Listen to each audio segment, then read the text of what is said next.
गेली कित्येक वर्ष परमपूज्य भाऊसाहेब दड्डीकर आणि आप्पासाहेब दड्डीकर यांच्या मार्गदर्शनातून चंद्रकुबे या ठिकाणी प्रत्येक सोमवारी एका गुरुबंधू किंवा गुरु भगिनीच्या घरी जाऊन त्या प्रकारचे कार्यक्रम घेतात. यांचा आदर्श आपण घ्यायला हरकत नाही आणि म्हणून मी आनंद जाधव यांना विनंती करतो त्यांनी आपली या ठिकाणी प्रवचनाची सेवा सुरू करावी. श्री गुरुदेव सर्वांना नमस्कार. कालपासून आपल्या जळगावमध्ये पंथांचा उत्सव सुरू झालेला आहे. आता सीमाताईंनी म्हणजे आजचा जर दिवस बघितला तर सुरुवातीला दादांनी पण नियमात राहण्यासाठी सांगितलं. परत सीमाताईंनी पण म्हणजे आपला देह कशासाठी आहे, मानव देह कशासाठी आहे याविषयी अतिशय छान प्रबोधन केलं. त्यानंतर कालपासून आपण उत्सवात आहोत. मिरवणुकीनं सुरुवात झाली, प्रेमध्वजानं नंतर प्रेमध्वज झाला, महाप्रसाद झाला, भोजपीठ झालं. आता ही सकाळपासून परमपूज्य दादांच्या हस्ते प्राणप्रतिष्ठापना झाली, त्यानंतर भोजपीठ झालं. आता याच्यानंतर महाप्रसाद होईल आणि आपण सगळी आपल्या आपल्या घरी जाऊ. म्हणजे भांडी धुतल्यानंतर घरी जाणार आणि परत विषयामध्ये आपण गुरफटणार. म्हणजे आज जो 2 ते 3 दिवसात आपण जो आनंद घ्यायला लागलोय तो आनंद परत आपल्याला मिळणार आहे का हो? आपण ज्यावेळी पण पंथांना जो आम्ही 3 दिवसाचा उत्सव करायला लागलोय हा उत्सव अभिप्रेत आहे का? आता जो उत्सव आमचा चालू आहे आपण आनंद घेत आहोत. सगळेजण प्रत्येक जण आपल्या आपल्या सेवेमध्ये रममान आहे. प्रत्येक जण निस्वार्थपणे या मंदिरासाठी सद्गुरु सेवेसाठी कार्य करत आहेत. पण हा उत्सव 3 दिवसाचा जो महाराजांना अभिप्रेत असणारा उत्सव कुठला असेल तर तो नित्य उत्सव महाराजांना अभिप्रेत आहे. ज्या आपल्या जीवनामध्ये अखंड उत्सव कसा होईल यासाठी महाराजांनी भक्तांसाठी 10 नियम घालून दिले. जे दादाने पण मग सांगितले की आपल्या नीती नियमानं जे आपले संप्रदाय जो जितका कठीण आहे जितका सोपा आहे तितका तो कठीण आहे. पण त्यातूनही आपण नियमानं जर गेलो तर नक्कीच तो आपल्यासाठी सोपा आहे. आणि म्हणून महाराजांनी भक्तांसाठी 10 नियम घालून दिले. तर ते 10 नियम का घातले तर जसं एखादा मुलगा शाळेत गेल्यानंतर शिक्षकांच्या नियमात राहिला, आई वडिलांच्या घरी नियमात राहिला तर नक्कीच तो चांगल्या पदावर जातो. तसं आपला नरदेह जो दुर्लभ असा नरदेह आपल्याला प्राप्त झालाय हा नरदेहातूनही शेवटचा दिस गोड होण्यासाठी आता जे सीमाताईंनी सांगितले की हा जो 8 तास कशासाठी आहे तर तो शेवटचा दिस गोड होण्यासाठी आहे आणि त्यासाठीच आपला जन्म आहे. आणि तो सार्थकी लावायचं झाले तर आपण या महाराजांनी दिलेल्या 10 नियमात इतका सार आहे की सगळं महाराजांचं वाङ्मय त्या 10 नियमामध्ये भरलेलं आहे. आणि त्यातीलच दुसरा नियम म्हणजे देशाचार, कुलाचार, वर्णाश्रम, धर्म, बिनचूक चालवीचा. महाराजांनी असं का म्हटलं तर देशाचार. आणि देशाचार म्हटलं की आम्हाला काय वाटतं की समोर देश येतो. नक्कीच म्हणजे आम्हाला देश येतो आणि आम्हाला वाटतं की देशावर प्रेम असावं, आपण सगळेजणी 15 ऑगस्टला हजर राहावं किंवा देशाविषयी कृतज्ञता असावी. पण खरंच महाराजांना एका देशाविषयी प्रेम असेल का?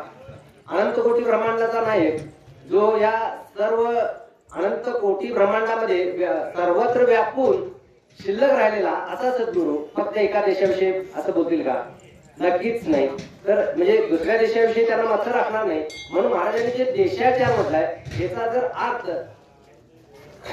अर्थ आपण जाणून घ्यायचा म्हटला तर नक्कीच देश म्हणजे हे शरीर.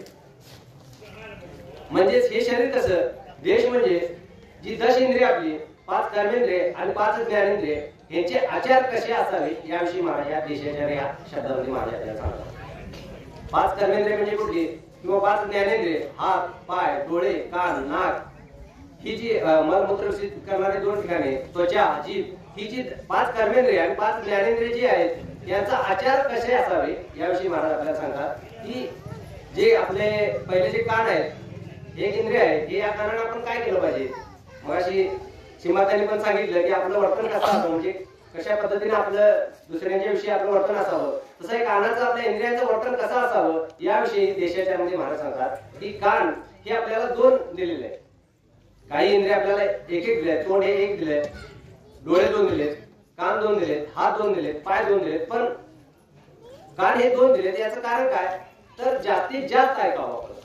श्रवण भक्ती ही सगळ्यात श्रेष्ठ भक्ती. 9विधा भक्तीमध्ये जर बघितलं आपण तर श्रवण भक्ती ही येते आणि ते श्रवण भक्ती ही सगळ्यात सोपी भक्ती आहे. तिथं आपण हाताने काही करावं लागत नाही, पायाने काही करावं लागत नाही, डोकीने काही विचार करावा लागत नाही. तर असं काही न करता फक्त ऐकत बसणे, महाराजांचं गुणगान ऐकणे, महाराजांची भक्ती त्यांचं श्रवण करणे, हितच काम आपल्या या कानाने करावं. म्हणजेच काय, आपण अनेक गोष्टी बाहेरच्या ऐकत जातो. इंग्लिशमध्ये एक सर हे आहे, हिअरिंग आणि इचिलिंग. एमपीएससीला प्रश्न विचारलेला होता मग याला, हिअरिंग आणि इचिलिंग दोन्ही शब्दांचा अर्थ एकच होतो की ऐकणे. दोन्ही शब्दांचा अर्थ एकच होतो, ऐकणे. मग ह्या दोन्ही शब्दांचा अर्थ एकच होतो, तर याच्यामध्ये फरक आहे. हिअरिंग वेगळं आणि इचिलिंग म्हणजे काय. तर आपण एखाद्या बाजारमध्ये गेलो आणि बाजारात जात असताना अनेक प्रकारचे आवाज त्या कानावर येतात, अनेक प्रकारचे आवाज आहेत. सगळे घेतोय का आम्ही, पण एखाद्याने नाव घेऊन हात मारले तर लगेच पाठी बघतोय. म्हणजेच आपण जे ऐकतोय ते जे नको ते ऐकतोय ते हिअरिंग असते आणि आवश्यक असते ते इचिलिंग असते. मग ह्या कानाने काय केलं पाहिजे, आपण आवश्यक जेवढं आहे, जे आपल्या नरजन्माचं सार्थक होण्याचं आहे किंवा सद्गुरूंचं जे स्तवन आहे तेच आपण करावं, तेच श्रवण करावं. म्हणून या कानाने जास्तीत जास्त इतर गोष्टी न ऐकता, कुठल्याही वाईट गोष्टी जरी आपल्या कानावर येत असतील तर त्यातून आपण बाहेर जायचं आहे. सद्गुरूचंच वर्णन आपण किंवा सद्गुरूचंच हे करत राहायचं आहे, श्रवण करत राहायचं आहे. त्यासाठी महाराजांनी हे जे का दिले ते आपल्याला कसे दिले आहेत, ह्याचा आकार कसा आहे बघा, तर सुपासारखा आहे. ह्याचं कारण काय की सुप जे नको आहे ते बाहेर टाकलं आणि पाहिजे ते आपल्याकडे घेतं. तसं या कानाने नको आहे ते आपण बाहेर टाकायचं आहे, चांगलं आहे तेच आत घ्यायचं आहे. यासाठी महाराजांनी देशाच्या मध्ये या कानाविषयी असं महाराजांना इथं सांगतायत. दुसरं जे आहे ते तोंड. आपलं तोंड हे एकच दिलेलं आपल्याला, डोळे 2 दिले, कान 2 दिले, हात 2 दिले, पण जे तोंड दिले ते एकच दिले. तोंड ही 2 दिलं असतं तर चांगलं झालं असतं, कारण आणि आता जेवढं बापलं त्याच्यापेक्षा जास्त झालं असतं, पण एकच दिलं. याचं कारण काय, आपण कमी बोलावं आणि जास्त ऐकावं. निंदा किंवा मागे निंदा करण्यापेक्षा निंदकाचे घर असावे शेजारी म्हटले. का हो, निंदकाचे घर शेजारी का असावं, आपल्या प्रगती होते. याचं कारण काय, आपण जी निंदा करतोय, जो पापी माणसाची किंवा दुष्टाची निंदा असेल किंवा काय असेल, आमच्या दृष्टीने तो आपल्या समोर हजर नसतोय, पण आम्ही त्याची निंदा करत असतोय. म्हणजे एकंदरीत त्याचं पाप आमच्या जिभेने आम्ही चाटत असतोय आणि त्याला आम्ही पवित्र करत असतोय. का हो, आम्ही त्याचं पाप आम्ही बोलून का घ्यायचं. जर बोलायचंच असेल तर समोर बोलायचं, भलं तो नाराज झाला तरी चालेल, पण सत्य असेल तर त्याच्या समोर बोलायचं. पण आपण पाठीमाग नको त्या गोष्टी बोलून आपण या मुखानं जे महाराजांनी इंद्रिय दिले त्या इंद्रियानं खरोखर सद्गुरूचंच नाम घ्यावं. त्यानंतर जे महाराजांनी दुसरे जे इंद्रिय दिले ते म्हणजे हात, हे हात आपल्याकडून सत्कर्मासाठीच वापरावे. का जे का रंजले गाजले त्याशी म्हणे जो आपले, तेथेची साधू ओळखावा, तेथेची देव जाणावा. म्हणजेच काय, या हाताने सत्कर्मच घडावा, कुठलाही पाप कर्म घडू नये. महाराजांच्याच कार्यासाठी, सद्गुरू कार्यासाठी किंवा एखाद्याच्या सेवेसाठी आपण सीमाताईंनी सांगितलं तसं आपण भजन केलं, रात्रंदिवस टाळ बडवले तरी ते सद्गुरू आपल्याला प्राप्त होणार नाही. पण समोरच्या सद्गुरू पाहून आपण जर त्याची सेवा केली, एखाद्या रंगलेल्या ज्यांना ज्याची गरज आहे ती गरज समजून आपण सेवा केली तर नक्कीच ती सद्गुरू सेवा आपली सद्गुरूपर्यंत पोहोचते. कारण आम्हाला सद्गुरू आवडतो, आम्हाला सद्गुरू आवडण्यापेक्षा सद्गुरूला आम्ही किती आवडतोय हे आपल्या वर्तनातून असतं. आणि त्यासाठी आपण नियमात राहणं गरजेचं आहे. त्यासाठी जे आपले हात आहेत त्या हाताने सत्कर्मच करावं. जे पाय आपल्याला इंद्रिय दिले त्या पायाने सद्गुरू कार्यासाठीच आपण कार्य करावं. दूषित कार्याकडे आपले पाय जाऊ नयेत. व्यसनाच्या ठिकाणी असतील किंवा अनेक ठिकाणी चुकीच्या ठिकाणी आपल्या पायाने जाऊ नये यासाठी महाराजांनी देशाचार असं म्हटलेलं आहे. म्हणजे या 10 इंद्रियांचे आचार कसे असावे याविषयी देशाचार असं म्हटलेलं आहे. त्यानंतर महाराजांनी कुलाचार म्हटले. कुलाचार काय हो, आम्ही कुलाचारमध्ये असं म्हणतो की आपल्या कुल म्हणजे आता मी आनंदा तुकाराम जाधव, माझं यादव कुळ, तर या यादव कुळाचे किंवा जाधव कुळाचे आचार सांभाळणे म्हणजे कुलाचार. म्हणजे आपण आलेल्या पाठिंबाचे काय असतील ते आचार सांभाळणे म्हणजे कुलाचार. तर असं महाराजांचा अभिप्रेत नाही. तर कुलाचार हे कसं आहे तर नक्कीच होता की द्विज रामचंद्र म्हणून सीताई साध्वी खरी, बाळे कुंद्री ग्रस्त थोर बरवा, निष्ठा सदरणी खरी, त्याचे पुत्र अजापुरी निपजला, आनंद तय होत असे, तो हा सद्गुरु दत्त कर्दळपुरी होते. म्हणजे पंत स्वरूपी होते. तर महाराजांना इथं काय सांगायचं आहे की जो 7व्या पिढीतला गुरापाचा मुलगा नरसिंह होता, तो त्याने एका पायावर अनुष्ठान करून जी अनुष्ठान केलं, त्यानंतर श्री दत्तात्रयाने त्यांना दृष्टांत दिला आणि त्यानंतर 7वी पिढी म्हणजे ते रामचंद्र पंत आणि त्यांच्या पोटी ह्या पंतांचा जन्म झाला.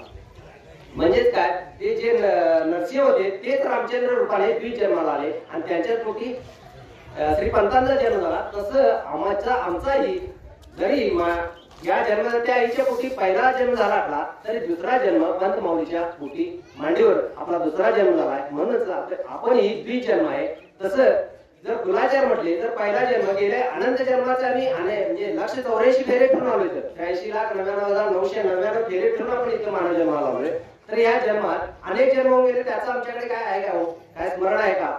त्या जन्मात आम्ही काय करतो का? तसं ह्या जन्मात ज्या लौकिक आईच्या पोटी आपला जन्म झाला, त्या जन्माचा ज्यावेळी सद्गुरू आईच्या पोटी आपला जन्म झाला, त्यावेळी सगळे आपलं ज्यावेळी माऊलीने आपण साष्टांग दंडवत घातला, शरण गेलो आणि त्यानंतर मांडीवर पहिला भस्मांकित केलं, म्हणजे बाह्य अंग शुद्ध केलं. त्यानंतर मांडीवर घेतलं आणि फुंकर मारली, त्यावेळी अंतरंग शुद्ध केलं. आणि ज्यावेळी कान मंत्र म्हणजे स बीज जो अनादी कालापासून आला, तो स बीज आपल्या कानावाटे दिला आणि अंतकरण शुद्ध केलं. म्हणजे बाह्य अंतरंग आणि अंतकरण शुद्ध केलं. मग त्यावेळी आम्ही कुठल्या कुलाचाराचे झालो? अवधूत कुलाचाराचे झालो. पाठीमागचं सगळं आम्ही संपवलं आणि म्हणून आपण जे कुलाचार आहे ते अवधूताचे आपण सांभाळले. आपला संप्रदाय कुठला? अवधूत संप्रदाय, जो अनादी कालापासून आला. तर तो अवधूत संप्रदाय म्हणजेच अवधूताचा जर अर्थ बघितला, आ म्हणजे सरांनी काल सांगितला, पण आ जो आपले गोरक्षनाथ यांना दत्तात्रेयाने जो अर्थ सांगितला, तो जर अर्थ बघितला तर आ म्हणजे आशादायी आणि निराशादायी. जर एखाद्या गुरुपुत्रानं आशा ठेवली नाही तर निराशा येते. एखाद्याला मी आज लबी मामांच्याकडे काहीतरी काम केलं लबी मामांचं, आणि लबी मामाने परत मला मदत केली नाही, तर इथं मला निराशा आली. म्हणजे काय? अवधूत पुत्रानं आशा रहित राहिलं पाहिजे. आशा असेल तर पाश पडतो. जे आशा ठेवली ते जर आपलं निराशा आली आपल्यामध्ये, तर नक्की आपल्याला फाश येतो. म्हणून आशा असू नये. आपल्याला काय झालंय, अनेक आशा निर्माण होतात प्रत्येक गोष्टीत. आज 1,000 रुपये मिळाले तर उद्या आणि परत 2,000 कसे मिळतील, 2,000 मिळाले तर 4,000 कसे मिळतील, या पद्धतीने आशा वाटते. तर यातलं एक सांगावं वाटतंय, एक वन होतं आणि त्या वनामध्ये एक झाड होतं आणि त्या झाडाच्या खाली एक तळ होतं. त्या झाडावरती एक माकड आणि एक माकडी राहत होते. एक माकड आणि माकडी राहत होते. पण त्या तळ्याचा एक असा हे होता, त्या तळ्यामध्ये जो पडेल त्याची इच्छा पूर्ण व्हायची, एक इच्छा पूर्ण व्हायची. त्या माकड आणि माकडींना असं वाटायचं की आपण मानव जन्माला का आलो नाही, मानव जन्माला का आलो नाही, माकडा जन्माला का आलो. आणि एक दिवस ती दोन्ही भांडत असताना त्या दोन्ही पण माकड आणि माकडी त्या तळ्यामध्ये पडतात. आणि तळ्यामध्ये पडल्यानंतर त्या तळ्याच्या नियमानुसार ते दोन्ही एक सुंदर नवजवान आणि ती नवजवान स्त्री दोघे पण होऊन बाहेर येतात. देहाकडे बघितल्यानंतर राजमुंडा पुरुष आणि ती राजकन्या अशा स्वरूपाने दोघे पण बाहेर येतात. बाहेर आल्यानंतर मस्त वाटतं त्यांना. ती मुलगी सांगते की बाबा खरोखर आमच्या मनामध्ये होतं तसं झालं, आपण आता सुखाने संसार करूया. पण जे माकड होतं ते मला नाही, एकदा उडी मारली तर मी माकडाचा माणूस झालो तर नक्की दुसऱ्या वेळी उडी मारली तर मी देव होईल.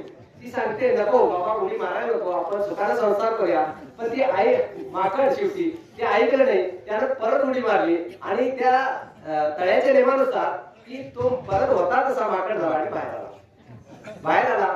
नंतर बघितलं मग त्या जी मुलगी होती तिला आवड झालं, त्यांना आता माकड झालाय, मी स्त्री आहे, त्याच्यामुळे आपण इथून आता याला सोडलेलं बरं. ती समोरच्या गावात गेली, तिथं राहायला लागली. हा माकड आपल्या झाडावर जाऊन बसला. त्याला वाटायला लागलं की तो म्हणजे त्या विचारामध्ये राहिला.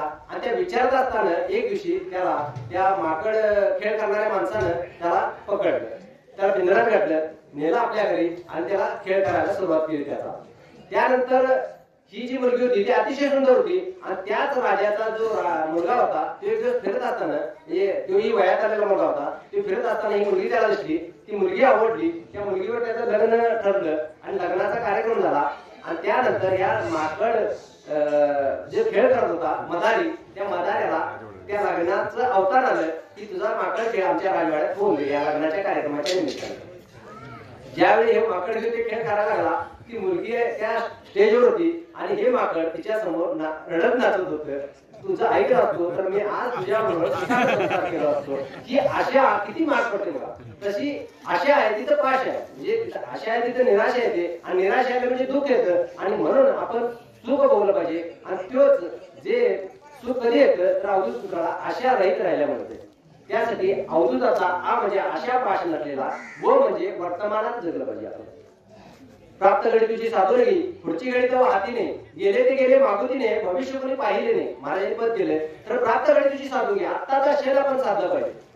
कारण गेलेलं भविष्यकाळ गेलेलं आपण आणू शकत नाही. काही झालं तर आपलं आपण बालपण येऊ शकत आहोत, किती काही करा तुम्ही येऊ शकत नाही. तसं अनेक गोष्टी आपल्या आयुष्यात पाठीमागे सुख दुःखाच्या होऊन गेल्या, त्या आपण विनाकारण कुरवाळत बसतोय, आनंदाच्या कमी करतोय. पण दुःखाने एखाद्याने 20 वर्षापूर्वी दिलेली शिवी आहे तशी आपल्या लक्षात असते, ती विसरतोय का?